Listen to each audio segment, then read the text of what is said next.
Bom dia, pessoal. O meu nome é Sérgio, estou aqui com o Francisco Gouveia. Estamos aqui no nosso terceiro episódio do podcast, onde vos falamos sobre o que nós aprendemos ao longo dos últimos anos nos negócios e o que é que aprendemos também sobre o desenvolvimento pessoal necessário para crescermos tanto na parte pessoal como na parte profissional.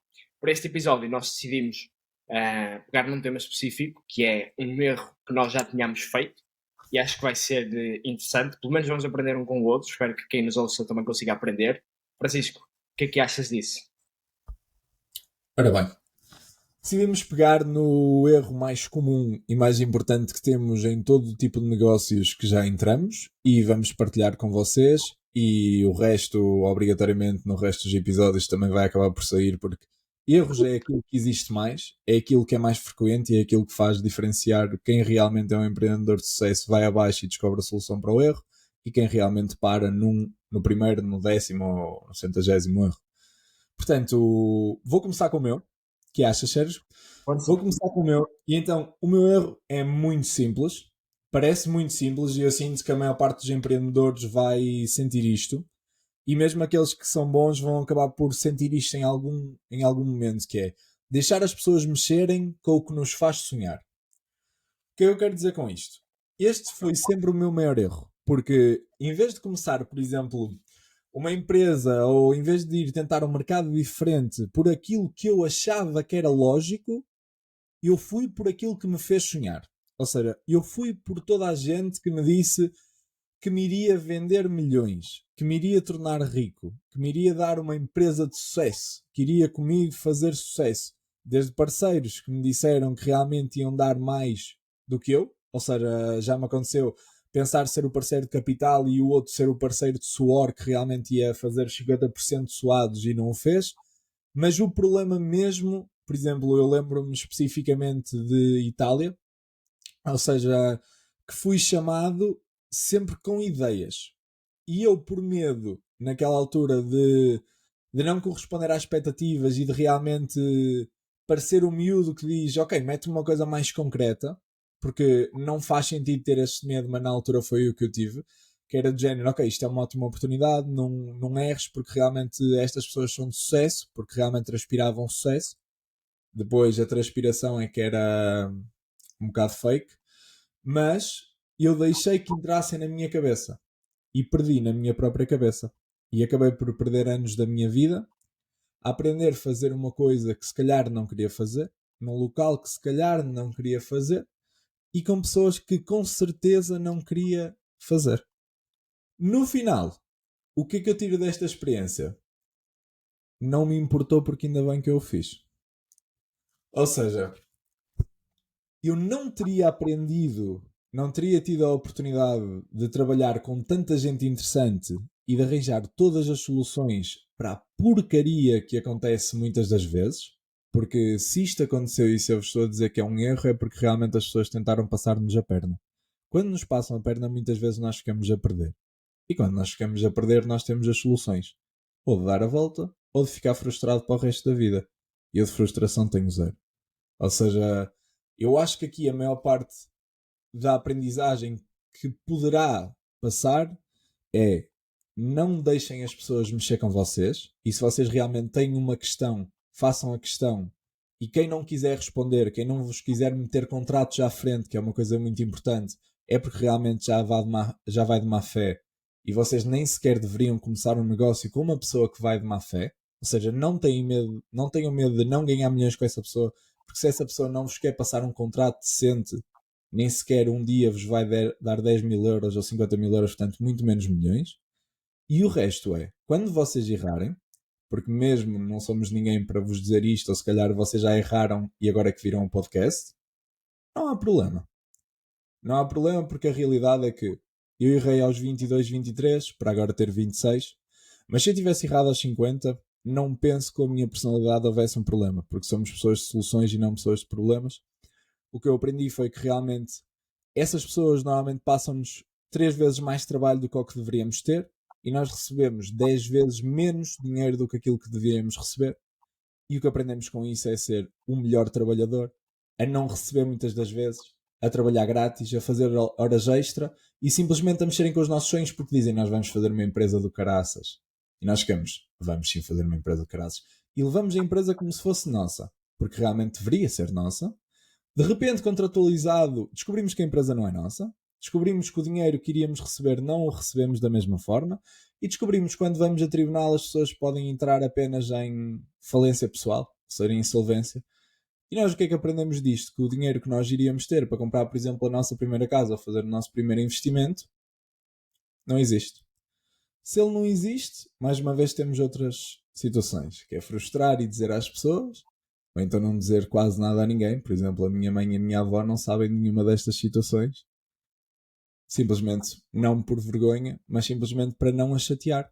Ou seja, nós quando somos pessoas responsáveis e adultos, devemos pegar nos problemas, arranjar soluções, contar às pessoas quando arranjamos as soluções e contar os nossos sucessos, e realmente estar sozinhos muitas das vezes, quando temos o insucesso, não olhar para o insucesso como insucesso, erguer-nos outra vez, fazer as coisas decentes, sair do mercado, que é a coisa mais importante. Quando alguém vos faz este erro e vos faz cair numa ratoeira, não deixem passar o tempo. Foi um erro meu. Eu deixei passar 10 meses. Não deixem passar o tempo. E quando estive lá dentro, eu fiz 3 contratos diferentes com 3 pessoas que me disseram que a pessoa anterior era ladra e que eles sim me iriam deixar ficar rico. Todos os 3 transpiravam suor. Na realidade, ninguém transpirou dinheiro. Portanto, se vocês acham que algo é esquisito e começou mal, acabem, vão-se embora, metam uma pausa. Olhem para a nova situação não como uma boia de escape, não como uma pessoa que vos vai ajudar a sair daquela situação horrível e vai poder meter-vos noutra situação horrível, porque é capaz de aproveitar-se. E simplesmente olhem imparcialmente, se eu tivesse que começar isto de novo, eu viria a trabalhar com esta pessoa? E muito provavelmente, se calhar, vocês diriam que não. E eu, na altura, por não querer falhar, acabei por trabalhar com 3 pessoas que para mim seriam detestáveis de trabalhar, que me prometeram mundos e fundos e muitas vezes contratualizaram e depois os contratos não eram reais, mas eu não pedi obrigatoriamente mais provas e eu devia ter pedido. Portanto, respeitem o vosso tempo, respeitem-se a vocês próprios e exijam todos os pormenores. É como se vocês fossem comprar uma empresa, vocês queriam saber todos os pormenores da empresa. Queriam saber quanto é que entrou este ano, aquilo que eles gastaram, tudo. Quem não estiver disposto a discriminar isto para vocês é porque realmente já está a entrar de má fé. E a coisa mais importante que eu teria para vos dizer neste episódio é: não trabalhem com ninguém que esteja de má fé, mesmo que vos esteja a sorrir na cara. Acabei. Gostei muito. Gostei muito. Bastante inspirador. Nós falámos várias vezes desse tema da Itália, mas nunca explicas muito a fundo. E dá-me a perceber que aprendeste muito. Uma coisa que eu gostava de te perguntar: tu és um gajo inteligente e pensas as coisas e consegues perceber quando estás a ser emotivo. O que é que achas que, que te fez continuar durante 10 meses? O prazer de fazer tudo. Ou seja, o prazer de ser tipo one man show. Porque na altura eram tantos trabalhadores e eu lembro-me de fazer as contas já muitas vezes 120, 130 chamadas ao dia, porque eram às vezes 20, 30 clientes que ligavam quase todos os dias. Depois tinha os trabalhadores que precisavam de material, fornecedores que precisavam, imagina, um fornecedor de capoto, o pessoal dos andaimes tinha de meter 10 andaimes no mesmo dia em sítios diferentes e te ligava para ver as localizações. Ou seja, eu lembro-me de tudo aquilo meter num... Eu tinha o cérebro tão aguçado que eu nunca me tinha sentido tão inteligente na vida. Ou seja, todas as localizações de obras eu tinha de saber de cor. Eu tinha de saber de cor todas as pessoas, porque estávamos a fazer tantas obras ao mesmo tempo. Ou seja, eu sentia-me tão bem. E depois, por exemplo, queria um projeto de arquitetura e eu fazia da noite para o dia. Até às 3, 4 da manhã tinha um projeto feito de arquitetura e toda a gente ficava dizendo: caralho, como é que fizeste? Bolas, desculpa. E ficavam dizendo: como é que fizeste isto? E eu ficava: nada especial, nada especial. Mas cá, até às 3, 4 da manhã, ainda por cima, numa língua oposta. Ou seja, era um maior desafio por ser exatamente tipo em italiano, que o pessoal acha que é simples, mas uma coisa é ouvir, outra coisa é falar. Ou seja, e negociar em italiano. Ou seja, para mim foi um desafio tão grande que eu olhei para aquilo e pensei: ok, se é para viver, ao menos é para viver assim.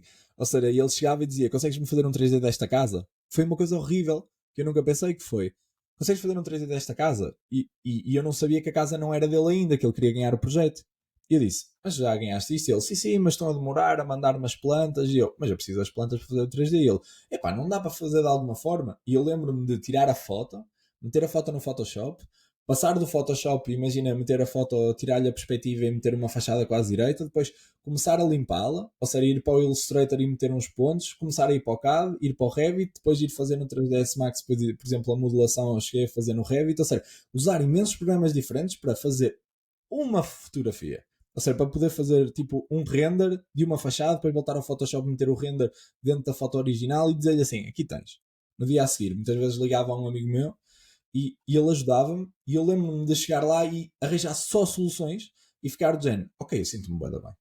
Eu lembro-me de sentir-me mesmo bem, de ser um grande desafio. E lembro-me na altura pensar: mesmo se estes gajos me enganassem, isto é capaz de valer a pena.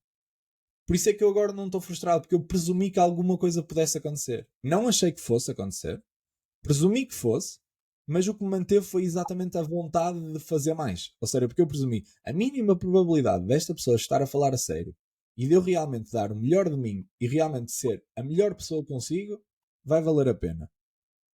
Quando não aconteceu, fiquei triste, fiquei um bocado pronto, não é? Todas as coisas que nós podemos sentir quando realmente nos devem o tempo da nossa vida, mas eu não teria aprendido aquilo que aprendi, não teria, por exemplo, a maturidade que eu vejo em mim se não o tivesse feito. E foi a minha primeira imigração mesmo a sério, a sério, a sério. E imigrar é sempre diferente. É sempre um bocado mais frio, um bocado mais longe, um bocado mais sozinho. E aprendemos um bocadinho sobre nós próprios também. Se tivesses de resumir tudo o que aprendeste numa frase, o que é que dirias? Hum. Numa frase, o que eu aprendi especificamente em Itália. Sim. Ou duas frases.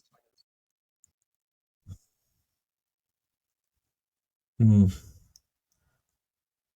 A vida é horrível e a vida é do caraças. E acho que cabe a nós escolher que lado de moeda é que queremos ver. Sem dúvida. Foi exatamente essa a moral da história. Bom, gostei muito. Então, Era, conta-nos um grande erro que tu fazes, sim, a sério. olha, eu espero bem que já tenha aprendido a lição. Acho que, acho que as lições também demoram tempo a aprender-se, mas espero bem já ter aprendido. Como sabes, nós na Realink desenvolvemos a nossa própria tecnologia para os consultores. E isso resume-se numa aplicação. Temos uma aplicação para os consultores poderem gerir o seu dia a dia. Isto é verdade tanto para o negócio de Portugal como para o negócio dos Estados Unidos. E eu lembro-me de sentir algo parecido com o que tu sentias de conseguir programar a aplicação de raiz e conseguir fazê-lo praticamente sozinho. Obviamente ia pedir ajuda aqui e ali onde não sabia. Eu acho que isso também faz parte e é normal. Quem não faz isso é só estúpido, honestamente. Nós devemos fazer algo, devemos pedir ajuda. E eu lembro-me de sentir muito bem com isso, de conseguir desenvolver a aplicação e conseguir ver que existia algum valor. Aliás, lembro-me quando nós criámos a aplicação, que começámos a fazer recrutamentos através de webinars, ser muito interessante e inclusive é ver diretores de grandes marcas a nível nacional, grandes marcas imobiliárias a nível nacional, a assistir aos nossos webinars para perceber o que é que nós tínhamos de diferente e o que é que nós estávamos a oferecer para conseguir recortar e juntar tanta gente. Um, e primeiro foi muito Webinar interessante com quantas pessoas? disso. Com quantas pessoas tinhas os webinars? Os webinars eram 50 a 100 pessoas em cada webinar, mais ou menos. Ok. Logo ao início. Logo ao início, sim. Eu nessa altura estava 100% focado em programar, participava em alguns webinars, quem fazia era principalmente o Henrique, mas é aquela lógica de teres várias pessoas a trabalhar para o mesmo. Alguém que está a Uhum. construir, alguém que está mais na parte de vender, e quase que achávamos que tínhamos uma tech startup. E era uma coisa muito gira. E acho que isso também deixou-me levar numa certa crença de que, ok, estamos a criar algo com valor, estamos a conseguir inovar e temos a tech startup. Toda a gente fala hoje em dia que é sexy. E lembro-me, há muita coisa que posso contar, mas lembro-me de um episódio em específico, que foi uma altura em que nós decidimos que íamos ter o estudo de mercado dentro da nossa aplicação. Basicamente, o estudo de mercado é comparar os imóveis que existem à venda, para quem não sabe, que não seja a ouvir, comparar o meu imóvel com imóveis que estejam à venda no mercado ou que já tenham sido vendidos e arranjar uma forma de calcular o valor pelo qual o imóvel deverá ser vendido no mercado. E já existem bastantes ferramentas que fazem isto. Umas mais antigas, outras relativamente mais recentes. E basicamente nós estávamos a pensar agregar isto tudo novo. Dedicamos 3 meses, pelo menos 3 meses, mais o tempo de preparação, não sei o quê, a pôr esta funcionalidade na nossa aplicação, a procurar parceiros para nos fornecer os dados, a fazer integrações com eles, a criar ecrãs, a criar bases de dados por trás, e tudo com a premissa de, se tivermos isto na nossa aplicação, vamos conseguir que os consultores façam melhores estudos de mercado, vamos conseguir recrutar mais, vamos conseguir que seja um trabalho mais simples para os consultores. São coisas que fazem sentido à partida. Só que o que faltou questionar-nos foi o que é que me faz verdadeiramente acreditar nisto? O que é que me faz acreditar que um consultor vai fazer mais estudo de mercado? O que é que me faz acreditar que o consultor vai fazer um melhor estudo de mercado? É porque tem melhores dados? É porque eu estou mesmo a construir uma plataforma que seja tão mais simples de utilizar que é um no-brainer? O que é que me faz acreditar que um consultor vem para aqui porque nós temos isto? É mesmo diferente? Ele não consegue mesmo resolver este problema de outra forma? E de repente, passado alguns meses, depois de termos lançado a funcionalidade, não era porque a funcionalidade não estava bem montada, não era porque bem montada não significa ótima. Estava bem, funcionava. Não era porque não era bonita, não era porque não era prática, eu simplesmente já havia soluções para isso. Já havia soluções. O único entrave era que eles tinham de fazer um login numa plataforma diferente e provavelmente tinham de juntar 2 PDFs. Mas isso não fazia diferença. Ninguém queria vir para a Relive só porque nós tínhamos uma ferramenta diferente de estudo de mercado. Ninguém fazia um estudo de mercado melhor só porque nós tínhamos uma ferramenta de estudo de mercado. E ninguém conseguia criar a melhor preço só porque nós tínhamos isso. Portanto, foi difícil ver que foi tanto tempo dedicado a fazer isso, mas eu levo isso como uma aprendizagem de... Obviamente isso foi para uma funcionalidade específica, mas em termos de empresa, vejo isto numa lógica de, se o mercado não está lá, não continuas a bater com a cabeça na parede. Porque é muito fácil tu teres o sonho de, gostava de criar a próxima Tesla, gostava de criar o próximo Uber, whatever. Gostava de criar a próxima empresa XPTO que vai mudar o mundo. Isso é um sonho válido. E há pessoas que o conseguem fazer. É verdade. Mas também se faz aos poucos. Não se faz de um dia para o outro. Não se faz isso em 3 meses. Não se faz isso num ano. Não se faz isso em 5 anos. E é ter os pés bem assentes na terra e pensar mais no valor real que estás a acrescentar do que naquilo que tu gostavas de ver. Porque se não estiveres a trazer valor para a sociedade, também não vais conseguir captar valor nenhum. O que significa, traduzindo por termos leigos, que não vais ganhar dinheiro. E se não vais ganhar dinheiro, vais estar frustrado, vais ter uma vida péssima e não vais conseguir inovar. Portanto, foi... Espero ter batido o suficiente com a cabeça na parede. Espero mesmo que sim. Mas espero que quem ouça isto também consiga aprender um bocado. Questões. Porquê que tu...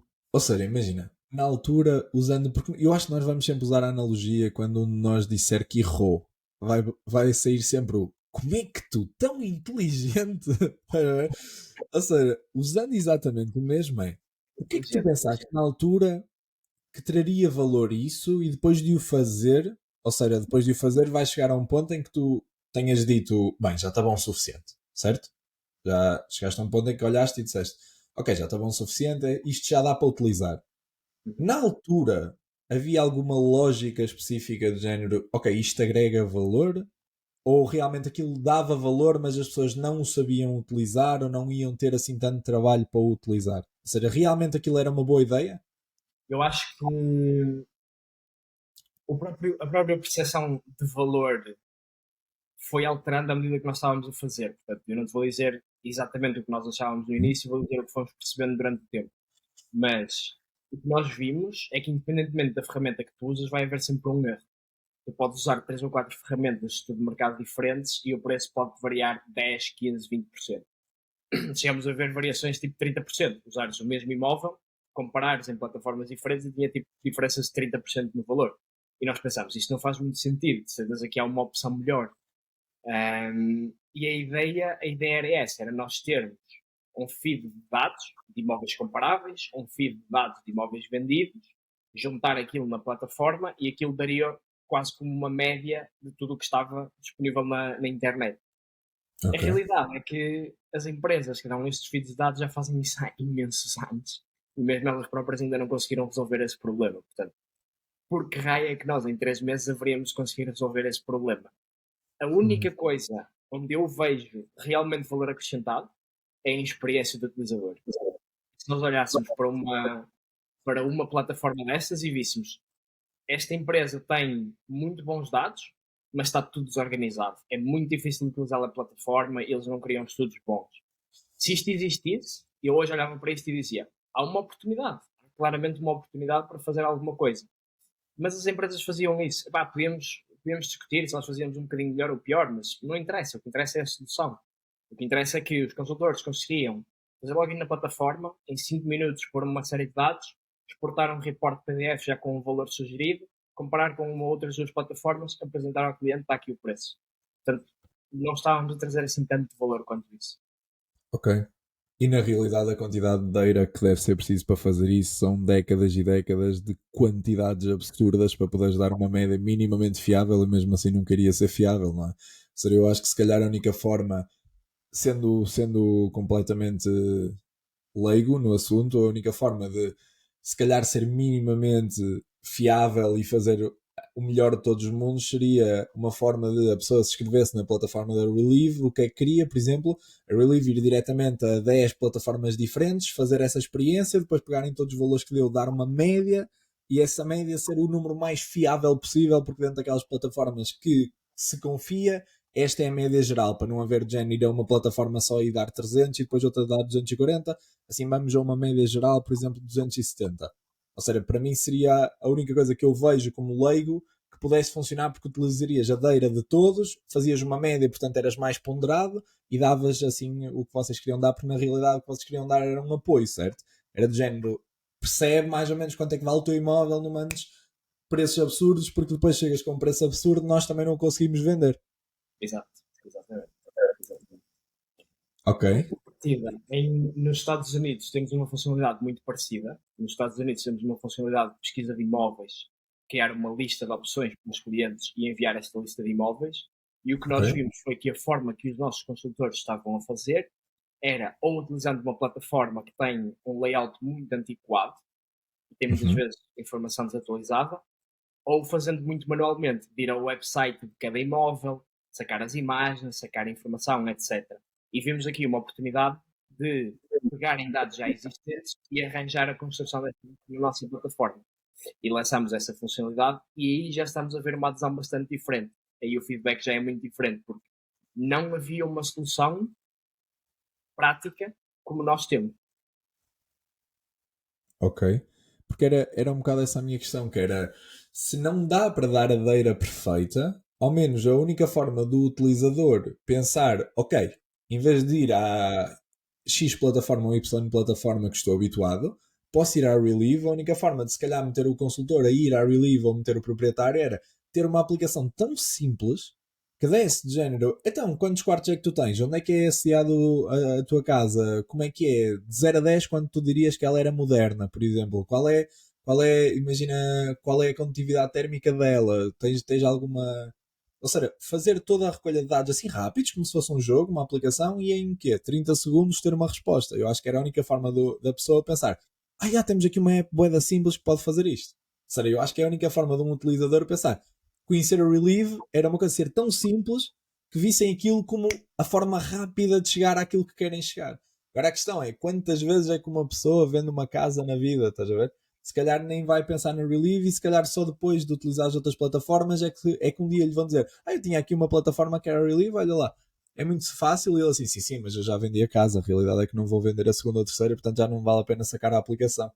Ou seja, se calhar essa aplicação quase faria mais sentido para consultores, para os vossos consultores terem uma vantagem de estar com o cliente e dizerem o número direto, de género, espera aí, estou só na minha aplicação, toc, toc, toc, toc, toc, toc. Ok, a sua casa vale. E era isso, só que para consultores já existiam essas soluções. E eram fáceis? Eram simples de utilizar já? É. Ok. Foi isso que nós overlook. Ok. Isso é super interessante, porque às vezes nós imaginamos uma empresa com pessoas jovens, inteligentes e focadas, sempre a não errar e a não olhar tipo para uma coisa que não faça sentido. E às vezes temos 4 olhos, 6 olhos, às vezes se calhar 20, a olhar para a mesma coisa. E basta se calhar, imagina a pessoa que é mais considerada mais importante naquele sentido, ou seja, a pessoa que percebe mais daquilo dizer isto parece uma boa ideia, que toda a gente quase que segue. E depois no final toda a gente se questiona porquê é que eu fiz isto? Isso é super interessante. É super interessante porque nós não percebemos quantos cordeiros às vezes somos. Só para dar um exemplo, aqui na funcionalidade que lançámos para o mercado americano já foi um raciocínio muito diferente. Já foi, ok, quanto tempo em média é que demoraria alguém a fazer uma lista de imóveis? E pensámos, tem de ir procurar, fazer uma filtragem inicial, depois tem de ir ao website de cada gestor de imóveis, ver quais é que são os apartamentos que estão disponíveis, tem de pegar nessa informação, copiar para um e-mail ou uma mensagem, o que quer que seja, e tem de enviar isso.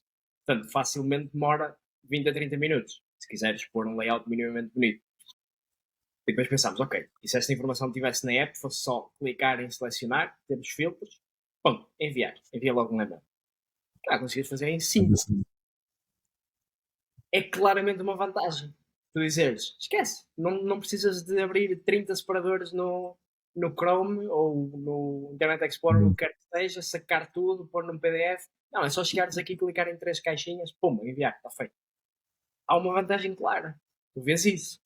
Ou uma vantagem de, muitas vezes não sabes qual é a comissão que aquela property paga. E nós estamos a construir isso na plataforma de forma que seja alimentado o mais dinamicamente possível. É uma vantagem. Porque se elas estão sempre a mudar as comissões que paga, tu queres ter a informação mais atualizada possível. Portanto, se tiveres lá a informação atualizada há 5 horas, vais querer atualizar aquilo, porque te traz valor. Porque as soluções que tu usas não têm isso. Ok, para não ultrapassarmos os 30, tenho só a última questão porque tenho curiosidade. Ou seja, este é o meu egoísmo e curiosidade a fazer esta questão, que é o que é que terias feito diferente? Teria focado muito menos em desenvolver tecnologia e muito mais a pensar em como é que podemos vender mais.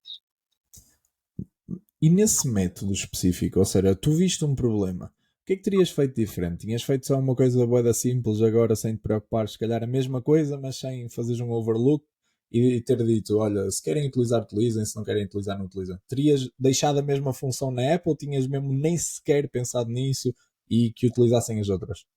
Não tinha pensado nisso. Ok? Portanto foi mesmo um tiro em água. Isso é bem interessante. Eu tirei água. Nós não temos essa funcionalidade na nossa aplicação agora. 3 meses. Ok. Isso é bem interessante. Isso é bem interessante. Às vezes no vazio aprende-se muito mais. Quase parece estúpido dizer estive 3 meses a fazer trabalho com o boneco. A realidade, todos os erros depois de vista a solução são sempre estúpidos, não é? É verdade. Não podemos considerar nada estúpido se realmente vocês, sendo pessoas inteligentes, acharam que era uma boa opção. No máximo o que vocês fizeram foi compreender mal a necessidade do mercado. E agora tu percebeste que isso não fez sentido e se calhar da próxima vez que tiveres alguma coisa que tu aches engraçada, vais olhar e questionar-te quão engraçada é e quão prática é. E vais pensar, não vou perder 3 meses outra vez. Se calhar isso vai-te safar anos que se tu passasses 20 anos a fazer o mesmo erro, se calhar não ias ter a capacidade tanta de compreender. Ou seja, tu em 3 meses, se calhar aprendeste uma coisa para a vida que não deixes mais perder tempo. Portanto, depende sempre da perspectiva. Ora bem, diz? Só uma reflexão nisso. Se eu fizesse 10 vezes este erro, eram 30 meses. Atenção, perdido. Sim, sim, sem dúvida. Sem dúvida, porque se calhar agora sempre começares um erro, erras durante uma semana e pensas, eu já vi isto. Pensa, género, eu já vi isto, isto não me está a dar a mesma satisfação, eu já vi isto. Porque é assim que se aprende, é uma pessoa queimar-se e dizer, esta chapa queima, já não vou lá com a mão. Ou seja, se calhar tu próprio já viste, género, eu já vi isto, já não vou cometer este erro. E eu agora já vejo isto com clientes. Ora bem, então vamos deixar, antes do meu caro amigo Sérgio deixar a sugestão de livro, eu deixo uma sugestão do dia. A minha sugestão do dia, até porque eu vou fazer isto hoje, é sempre que algum cliente tentar fugir com aquilo que combinou inicialmente, atualizem o contrato. Não acreditem que o contrato inicial vai ser o contrato final, porque muitas vezes o cliente vai encontrar problemas e vai dizer, ok, tenho um contrato, eu tenho de pagar, mas isto aconteceu. E mesmo que seja mentira, ele vai conseguir comprar 2, 3 anos de advogado. E eu digo isto porque já é uma naturalidade para mim andar em advogados.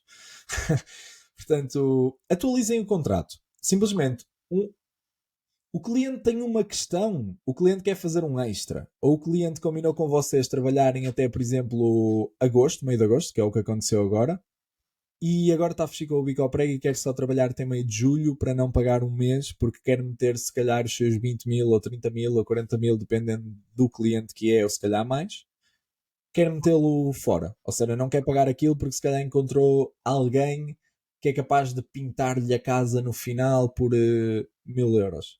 E eu já tinha feito o orçamento, por exemplo, para 4000. Ou seja, quando vocês estão à espera, o cliente muitas vezes vai olhar da forma mais egoísta possível. Vai-vos deixar fazer mais difícil e depois a pequenina coisa que ele achar que consegue fazer sozinho vai errar. Vai, por exemplo, pintar mal a casa. Quem diz pintar diz, por exemplo, uma empresa de distribuição vai tentar distribuir as coisas mais que não sejam mais pesadas, ou seja, o cliente vai sempre que tu quiseres fazer mudanças, o cliente vai levar o mais pesado no caminhão e vai meter as tralhas todas no carro. Em vez de te deixar levar tudo porque realmente és o profissional, ele vai querer poupar o máximo de cêntimos possível. O que é que vai acontecer no final? Eu nunca vi um cliente feliz. No final vão errar, vão partir alguma coisa, vão realmente dizer que não o deviam ter feito, mas como vão fazer uma vez na vida, tipo a reestruturação de uma casa, não vão perceber o erro. E tu vais encontrar sempre erros em catadupa, que é cada cliente vai fazer este erro, e tu que já viste isto 100 vezes, 200 vezes, e vais dizer, eu já vi isto, não faças isto, ele vai dizer, sim, sim, mas eu nunca fiz este erro, eu tenho a oportunidade de o fazer pela primeira vez. E tu só vais ver erros, atrás de erros, inclusive este cliente errou a meter a cozinha, cavou 40 centímetros da cozinha e agora meteu betão na cozinha e subiu 40 centímetros outra vez e descobriu agora que a canalização tem de se meter 40 centímetros acima porque fez o buraco errado, ou seja, não deixou o canalizador fazer o buraco, então quem foi fazer lá o buraco não percebia de canalização e o canalizador agora teve de fazer a canalização por cima. Resumindo, ele cavou 40 centímetros de uma cozinha de 7 metros quadrados, portanto ele acabou por cavar 3 metros cúbicos de betão, ou seja, um gajo a cavar aquilo durante 4, 5 dias para o lixo, porque depois acabou por pagar para meter o mesmo betão e descobrir que não pode meter a canalização dentro do betão porque fez o buraco que lhe custou se calhar 1000 euros, 1000 francos neste caso, no sítio errado. Ou seja, isto porquê? Porque não me pediu a mim para lhe organizar isso, porque disse, não, eu tenho aqui um amigo que faz aqui um buraco. O buraco onde vem passar toda a canalização de uma casa de 3 andares. Porque ele foi ao Hornbach, que é como se fosse um Roi Merlin, e disse, eles tiveram-me a explicar meia hora o que é que tenho de fazer, já sou profissional. Ao que tu respondes, opa, se eu em meia hora pudesse aprender aquilo que aprendes em 5 anos de estudo no mínimo, se calhar até tens razão. Mas as pessoas são tão arrogantes, tu dizes, ok, faz. E resumindo, ele tem 1,87m e agora vai tomar banho num duche que tem 1,76m de altura. Eu acho que vai tomar banho assim porque ele quis, foi avisado e quando isto acontece tens de atualizar os contratos porque o cliente vai fazer porcaria e um dia quando ele não te quiser pagar tu vais ter de ter um contrato atualizado. Portanto, o que eu vos aconselho é sempre que um cliente fugir da linha, atualizem o contrato sem medo e é melhor perderem esse cliente do que no final terem uma surpresa e acabarem por não ter dinheiro para pagar aos vossos trabalhadores. Sim, senhor. Estou gostado. Eu também estava a deixar só reforçar esta mensagem de se o mercado não está lá ou se o mercado não quer o que vocês têm para oferecer, desista. Pá, não vale a pena. Não vale a pena meter com a cabeça na parede.